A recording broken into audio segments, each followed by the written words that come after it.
Morning guys, it's really cold again. We seem to have avoided any significant snowfall, so it's just like a light spattering. It's managed to freeze on there as well. So let's see if we can get this car to start.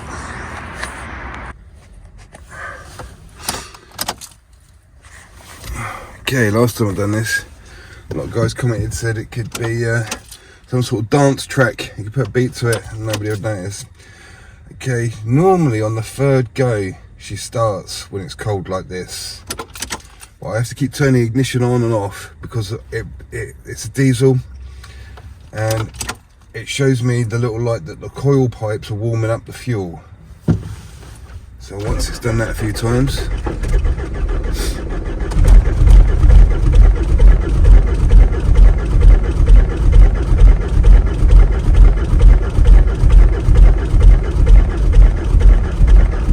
we're going to have another go with glow plugs.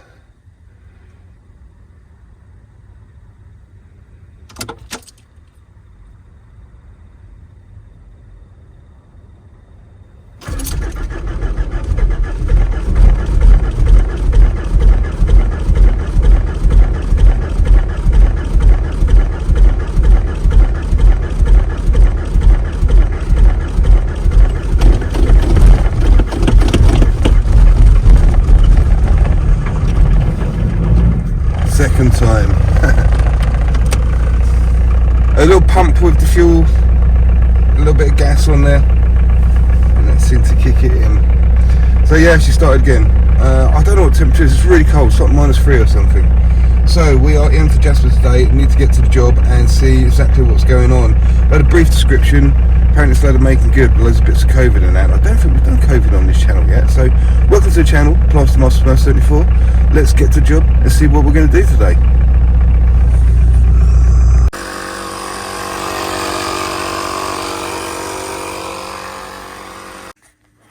Okay, so here we are inside the job, and it's a very, very bitty little thing to do indeed. Very tight, occupied residence, so we need to be clean and stuff. Carpet protector on the floor, and then also some little old dust sheets, which used to be shower curtains. It looks like, no, I'm not sure if they were. We got them out. We got them from another job somewhere, but they're ideal for putting in little places like this, because you've got massive, great big dust sheets, and you know they'll buckle up and you'll struggle with them. So having these little bits and pieces turn out to be quite handy, especially for jobs like this. So this used to be a door, look, and it's recessed. I've had to secure this bead up. This is a bead on top of a bead, so it's been re-skimmed before. I've put some screws in there to solid that up. We're going to get some fibre tape, like so, down there, and we're going to have to apply a little bit of PVA down here and just feather this in, and this needs setting, and we're going to have to put a bit of bonding down here. This doorway here, where's my trowel? This doorway here is quite a bit behind, so we're going to have to get some bonding, thistle coat bonding, not to be confused with bonding compound.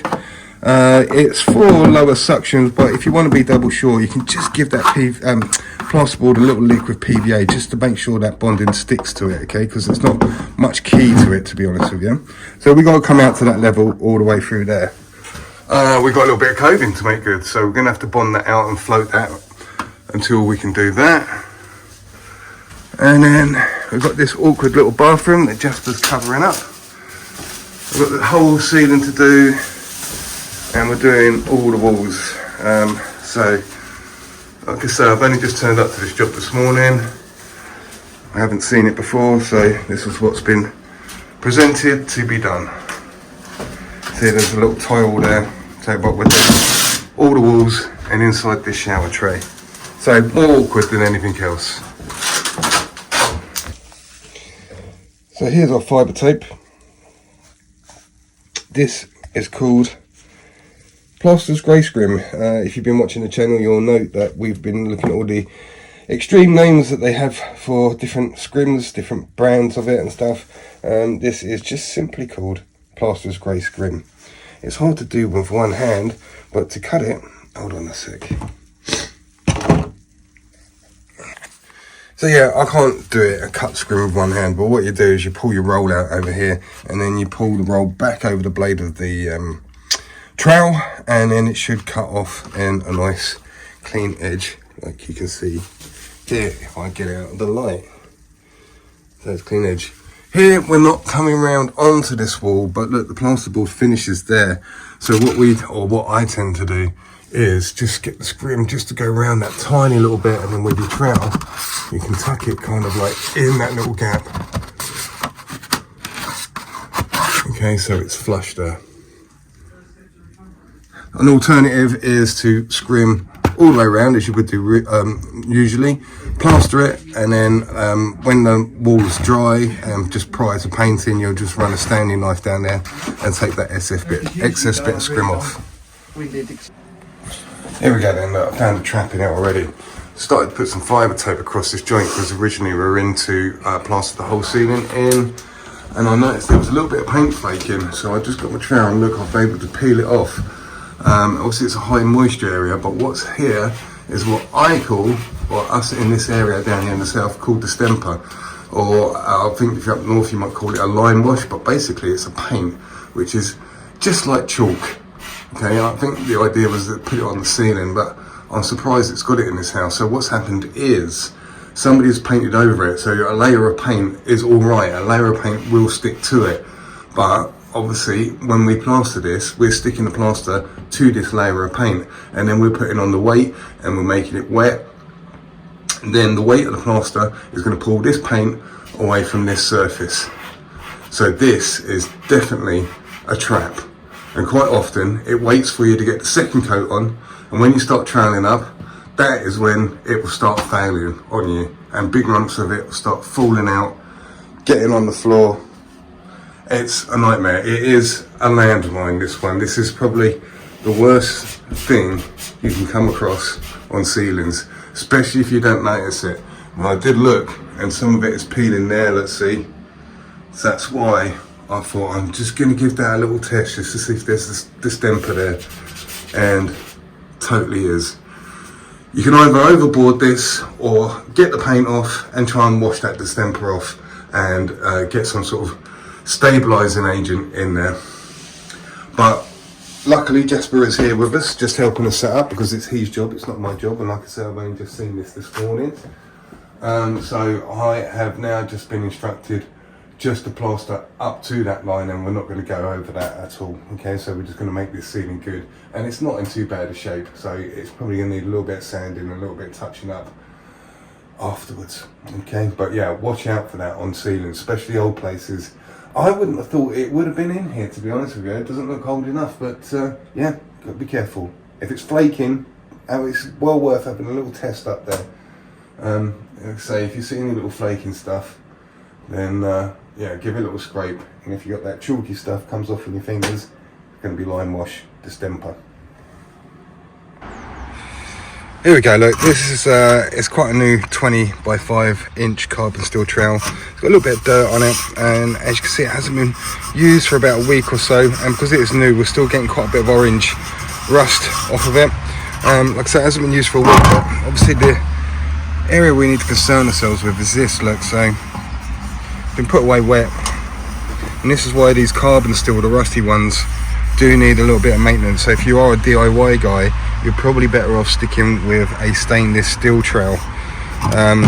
With constant use every day, this isn't so much of an issue because it gets worn off all the time, but if you stored that away and didn't use it for ages, then it will get rustier and rustier. Let's have a look. I must have a... Oh, there's a stainless up there. There we go. There's a stainless. There's a little stainless. It's a little bit dirty. Needs a good clean up. As you can see, that hasn't been used for ages, and there's not one spot of rust on that. So yeah, DIYers, I recommend the stainless. Okay, so in here in the bathroom we've got a combination of plasterboard and some painted surfaces. Okay, so to plaster these painted surfaces, we need some sort of bonding agent. And in this case, we're using PVA. This is my little tub I've always got knocked up. You see how thick it is. On here, we don't need it running all down the walls. Nice little tight coat over all the painted areas. And we're going to need to leave this to pick up and go a little bit tacky, you can let it go a little bit further than you think you might have to use. Most of the, well, pretty much all of the specifications say you need to go over this when it's tacky, okay? But you'll be surprised, and you can go over it when it's really quite touch dry, as long as it's fresh. Okay, so all this is doing, there's no suction in these walls, so all this is doing is actually going to physically glue the plaster, the multi-finish, the top coat to the painted surface. If you don't do it, it very likely will fall off. Okay, so I said I didn't want to put so much on there so it doesn't all drip down, and that's exactly what it's doing, but Jasper has taken time to tape everything up. So yeah, when you do PVA, as you can see from the light, the reflection there, that is still soaking wet. It's been on for about 5-10 minutes, and the only thing I can think of why it's actually doing that and staying around is because this must be some kind of like waterproof paint in here. So it's a good idea when you do some PVAing like that, just keep your eye on it, and just take note how long that PVA is taking to actually pick up, because that will give you an indication of how much suction there is on the wall. If it's a painted surface, then more often than not there is pretty much no suction. But we seem to have a different thing going on the ceiling. So as you can see up here, it's a bit of discoloration, but this was obviously done at exactly the same time, but this is tacked up and fine. This is still soaking wet, and you won't get away with being able to plaster that when it's soaking wet, because you'll throw your plaster on that and the plaster will just skid across the wall and the PVA will start mixing with the plaster, and you don't want that to happen because the plaster will start losing its plastability and it will just be all lumpy and stuff. So you really need that to pick right up. So yeah, there must be a different paint on that ceiling as opposed to the walls. So all we can do really here with this PVA is just let it pick up for a little bit. Shouldn't be much longer, it's only a tight coat. Okay, the PVA on that wall is still very wet, but it has picked up on the ceiling. So what I think I'm going to do is just knock up a small amount. And like I say, we're only doing up, we're going to feather into this edge now because of this distemper issue with the original ceiling. So I'm just going to knock up a tiny little bit of plaster just to get all this boardwork stuff on. And if you notice, it's green, right? Green is normally a water resistant board. So being plasterboard, we don't need to do anything to this. We can just put our finished plaster straight on top of it. So I think I'm going to start doing that, even though it's a small area.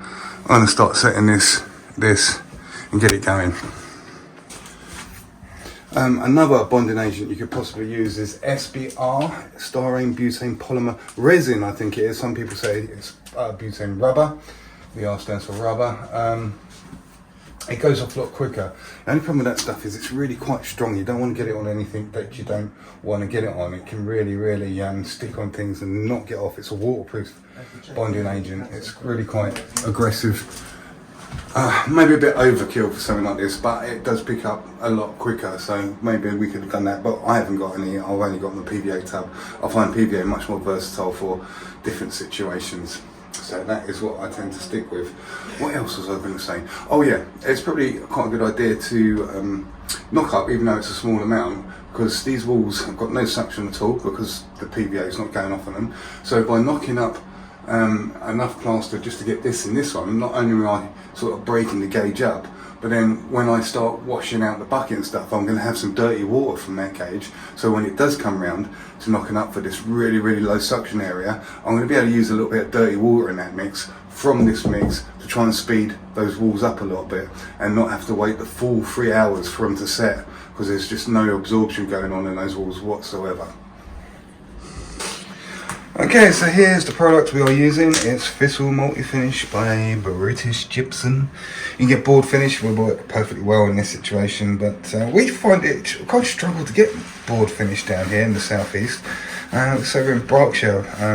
Today we're in a place called Hartley Whitley. But yeah, especially in Wicks anyway, it just all seems to be multi-finish. Right, so we're only knocking up a small amount. Now, this is the amount of water I've got in there. It's less than one of these buckets. It's one of those things, you just have to guess it with experience. Look at it. Now, like I say, the rule of thumb is however much water you got in there, when you put the powder in there and get it up to the thickness you need it to be, you're pretty much going to double in size. So half is, what you want to achieve. It's well handy to have another little bucket of water there, just in case you need to top it up if you get a little bit too stiff. Remember, you're better off putting a little bit of powder in little and often, because if you put too much powder in and you try and whisk it round and it locks up because you've got too much powder in and not enough water, and the bucket starts spinning around and stuff, that is a bit of a nightmare to sort out. It's much easier to stiffen gear up with a little bit of extra powder rather than adding water to try and wet it down a little bit. Yeah. Okay, so we've got this mixer here, which is our DeWalt battery mixer. Now, we've got the clean water. It's a good idea, put a little bit of plaster in, not too much, until you start seeing it sort of kind of float on the surface of the water. But if you don't get the mixer in there really quickly, that's going to start sinking to the bottom of the bucket. So you need to kind of get this going and mix that through before it gets a chance to sink down to the bottom of the bucket in a big clump, because then you're going to have trouble getting it back off the bottom of the bucket with the mixer. So you want to have a little look at this now. Come and have a look at the consistency we got. So this is more of like a milkshakey sort of consistency. So what's going to happen now is, because this fluid now is a lot thicker than just plain water, when we apply more powder, it's not going to sink to the bottom, it's going to stay on the surface. So now we've got more time and it's going to be easier. One of the worst things to do is, like I say, just dumping so much powder so quickly and it starts sinking to the bottom and it all locks up on you. Okay, so if you've got an amount in there which isn't deep enough to cover the whisk head, when you spin this, especially on fast setting, this is going to kick up and you've got much more chance of it splashing out. If you're knocking up enough that it covers the whole head, then there's not much chance of quite so much splashing. So you need to be careful when you're knocking up a smaller amount. So as you can see, it's getting thicker and thicker. We're going to add a little bit of plaster at a time. I'm not sure if I brought the spottle up actually. It's just right. Can you pass us the spottle? So it's right above the blind.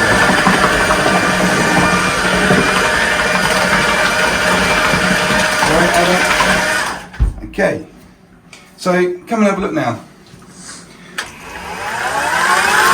That is pretty much the consistency we want.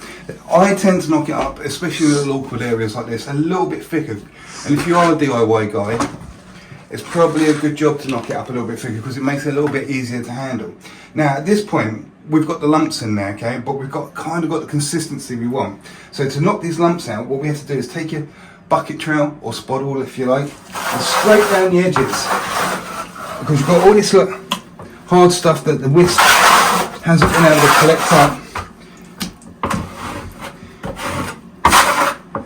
Okay, now you'll be surprised how much easier that will be to mix, because the gear will be able to turn around in the bucket. That residue around the sides kind of holds it still.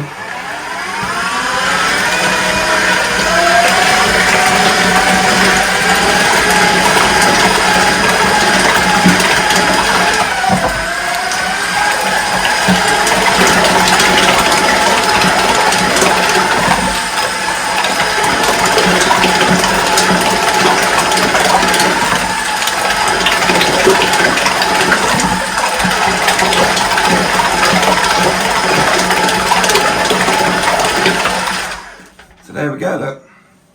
It is pretty much knocked up and ready to use.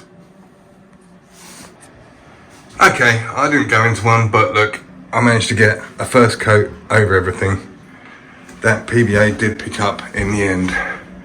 But we can tell here, look, by touching it, I can feel, because this is the same plaster, it's knocked up from the same bucket, I can feel that is quite a bit wetter than the plasterboard stuff. There's a bit of suction going in on the plasterboard.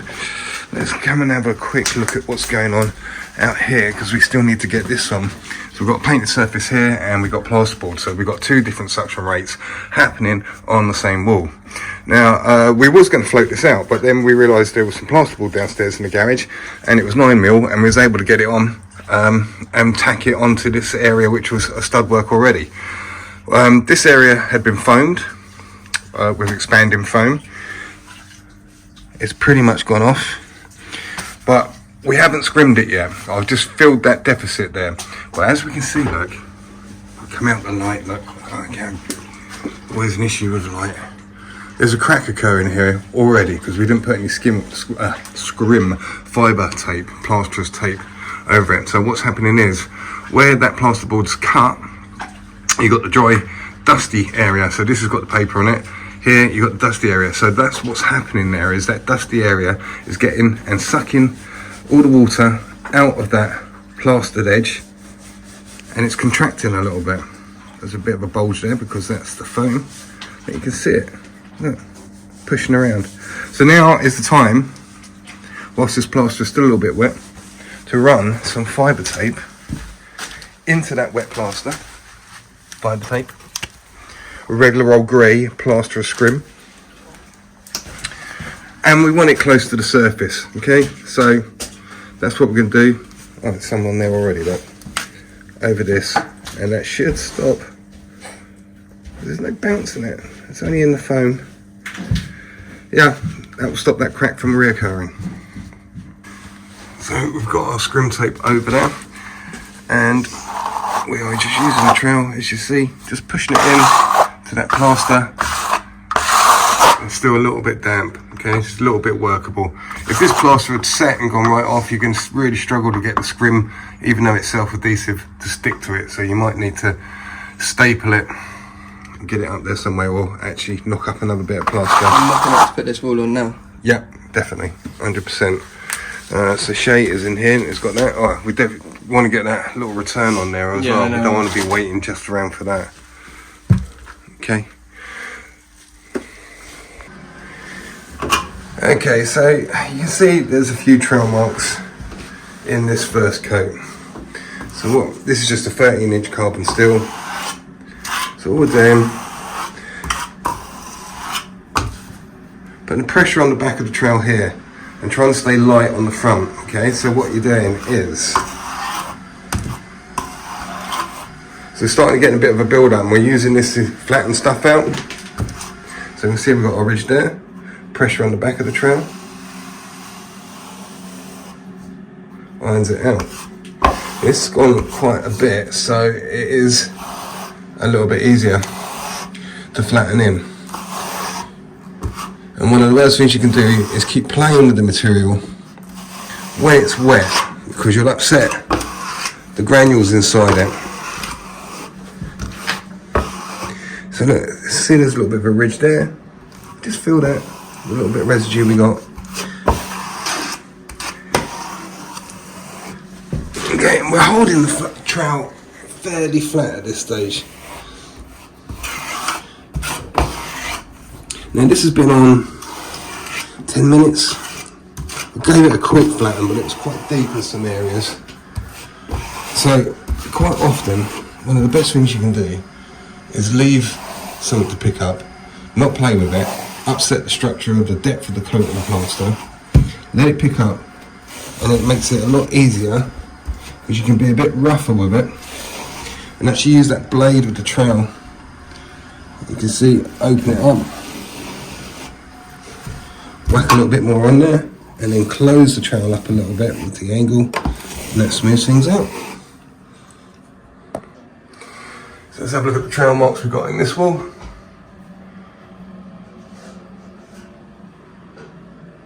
Look at that. Those are trail marks. Now let's flatten it in. First coat. There we go, 5 minutes later. That is condition we're looking at.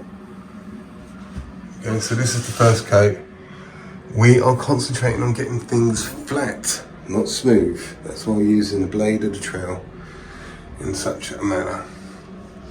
So then you can let this pick up, and then we can knock up again, and we'll put a second coat of multi-finish over it, which will be a lot tighter than this previous coat. The next coat will go on so much tighter. Now we're starting to, because we've got the flatness done, it's been addressed to a certain degree. Now when we put the top coat on, it's going to go on very light, so it's kind of like, this is the coat that's going to be polishing off. So when we start troweling up now, we're going to be leaving this base coat, this first coat, which is thicker. We're not going to be upsetting it because the plaster on the second coat is going to be wetter. So when we start putting our trowel to it, we're only manipulating that top coat now, not this base coat, which is picking up and giving us our flatness. Okay, so as we're working around it, we're getting a little bit of build up. There's probably quite a lot of build up there. A little tip for doing internals. So you can see this has been taped up. This is a tile line, this is grout, and it sticks out quite a way. Now, when you get to the edges, you want to give it a little bit of a wiggle because that forces this stuff to the edge of the trowel. So you can see what we got going on there.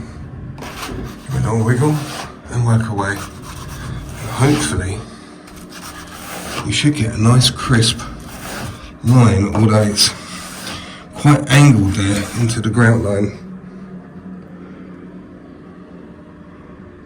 Okay, so there's this trowel mark, so we come across the bottom and this one's been taped up. See that little discrepancy? So we're going to get that.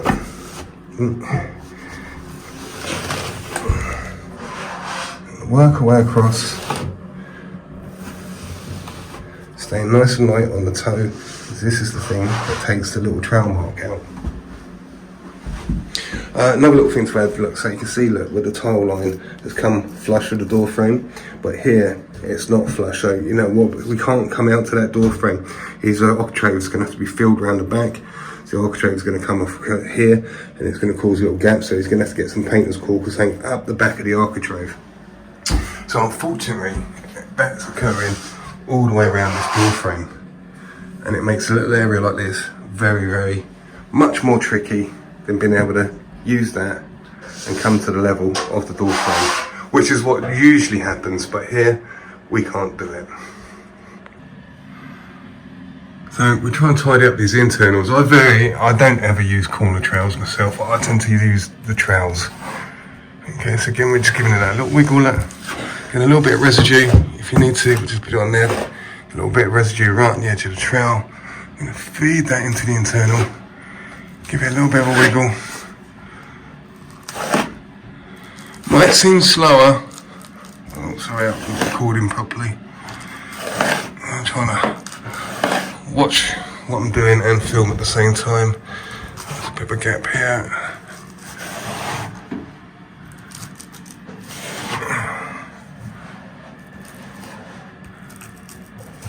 There's a bit of movement with the scrim there. There's a bit of a gap there. So make sure we fill that. Like I say, what we're concentrating on is getting things flat with this first coat. Okay, so I've just been around the whole area. Again, I put a tight coat, a laying down coat. The second coat, a little bit left over on my hawk. Tight coat over everything again. And as you can see, there's a few more trowel marks introduced. So what I need to do now, it's been about 10-15 minutes, take a nice wet brush. I tend to use something like this, it's 4-inch exterior brush, tapers at the end. I tend to lick it on rather than splash it on, throw it on. Just roughs up the surface a tiny little bit, much in the same way a sponge float would. And again, just using exactly the same methods all the way. Pressure to the back of the trowel, taking out any trowel marks at the front. And as you see, at this stage, because it's the first trowel up, I'm getting quite a bit of residue out of there. Now you can keep that because it's so fresh, and you can push that, push it back into the ceiling. Okay. So I need to pull my finger out. I can't film and do this at the same time. I'm going to go all across the ceiling and all around these walls and give them a flatten. You see what they look like at the moment. A few little tear marks, etc. Just give them a flatten and then see what they look like then. Okay, so we've been around with the wet brush and things are looking pretty good and under control. Some areas here where it's really thin, you see they're starting to brown off. That's the first coat coming through. But we're probably going to have to visit this with a wet brush another 2 times, I would have thought, it's starting to pick up. But you notice everything's in quite a nice condition because we took the time in flattening everything out as much as we did. The internals are starting to look a lot more agreeable. Now you notice we're not filling with any fat or anything, it's quite a nice consistent surface there. There's all trail marks are gone, there's no holes that we're filling. It's because we took so much time getting those first stages good, it gets easier and easier as the process goes on. If we hadn't flat things in at the right times, etc., then we might be having a lot more trouble trying to open the trowel up and sort things out at this later stage. But yeah, just an easy stroll over the finish line now. So there we go, there's the second time we've introduced a wet brush to the equation, and we're probably going to have to give it one more. So really, it's just a walk in the park now. It's more of a formality, giving it its final little trowel up because everything is nicely under control. So, like I say, these wet brushes are the ones I use from Wicks. It's just a 4-inch tapered edge, and I find they deliver just the right amount of water, and they're also soft enough as well that you can use it as a bit of a tool to tidy up internals. And I don't need a corner trowel. So areas like this, look, with a bit of sludge has gone through, it just tidies up, and it's just not coarse, it's not big, it's a very tidy little brush to use. I think it's just right for what we need. So, as I mentioned before, as this is picking up, the idea is, as it goes off and off and off, you can open the angle of the trowel up much more. So the initial strike is lick it with a little bit of the wet brush, get some more on there, you plane off with the trowel using the blade, and then you get the sludge, and then you push that on, and then you come back, flattening the trowel up much more, putting pressure on the back of the trowel down here. And you just continue with that and just chase that discrepancy which keeps occurring at the back of the trowel all the way around until you get to the last little corner, and then you may need to just feather it out like so. So yeah, that is pretty much how to plaster. Easier said than done, I know, but you know, what can you do? It's controlling it when it's in this wet condition is the trickiest thing. This is normally when you come in, if you're learning with a plasterer, then this is what you'll be given to do first, the final trowel, because there's not much damage you can actually do to the walls. They're virtually gone. We just need to close this surface down. We stayed with the carbon steel trowel the whole way. It's just a 13-inch. It's a small little room. I didn't feel the need to go and get any other trowels. Stainless steel trowel is probably what you're going to want if you are a DIY guy, and you'll probably want to use something around the 14-inch in length sort of size. 13 is kind of getting a little bit small. You don't want to go any smaller than 13, that's for sure. Okay. Okay, so these walls are ready for their last visit with a wet brush. I'm going to change from this 13-inch carbon steel, and I'm going to use this stainless steel flexible trowel. This one's made by a company called Nina. As you can see, it's a non-rusty metal, stainless steel, and it's very, very flexible. Bends. Now you have to be a bit careful with these. These are great for smoothing things out, but they're not so good for flattening things out because the trowel is just not strong enough to take out ripples and stuff and straighten things out. If there's ripples and stuff, it'll tend to ride over them. It will look flat, but it won't if you cast the light down there. But because the stainless steel is a much softer metal, it's really good for closing that surface in and giving the wall that little shine that everybody loves to see on a finished plastered wall. Okay, let's have a look at this whilst we're here. See, this is the residue we're getting out now. There's hardly any granules in that at all. This is what's called the fat which comes out. And see, there's hardly any of it coming out onto the trowel, so there's nothing there to play with at all. When you start getting down to this amount of residue, fat coming out the walls, that's when you know your wall is virtually done. It's setting. And as we can see in areas down here, it's starting to brown off and change colour. Okay. So eventually the whole wall will go these dark shades, the whole thing will, and as it dries out it will return back to its powdery colour, and that's when it's ready to paint. Okay, so we're almost there. We can come at a bit of an angle. So that's the quality we're looking at. So there's no real blemishes in there at this stage. Nothing's been filled with fat or anything. It's all nice consistent colour at this point. So I haven't used the corner trowel tool, but just to finish off, I do like to get like a little inch brush and just gently brush these internals in, which really, I think, makes them look absolutely fantastic and nice and crisp. So there we go, it's all starting to change colour. Ceiling's all done.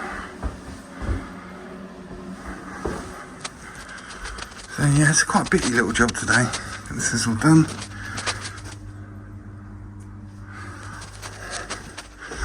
And then in here are that awkward little dog leg, as they call it. Right. Thanks for watching. It's time to get out of here. I've had enough. What is today? Thursday. Doing another little bitty job tomorrow for somebody else, kitchen fitter. So if you did enjoy the channel, thanks very much. Do like and subscribe. Also have a look at the Facebook page if you're interested in coming over and having a chat with us over there. Plaster Master Smurf 74, same as the channel. And I will see you guys on the next video. Thanks for watching, and yeah, have a good one.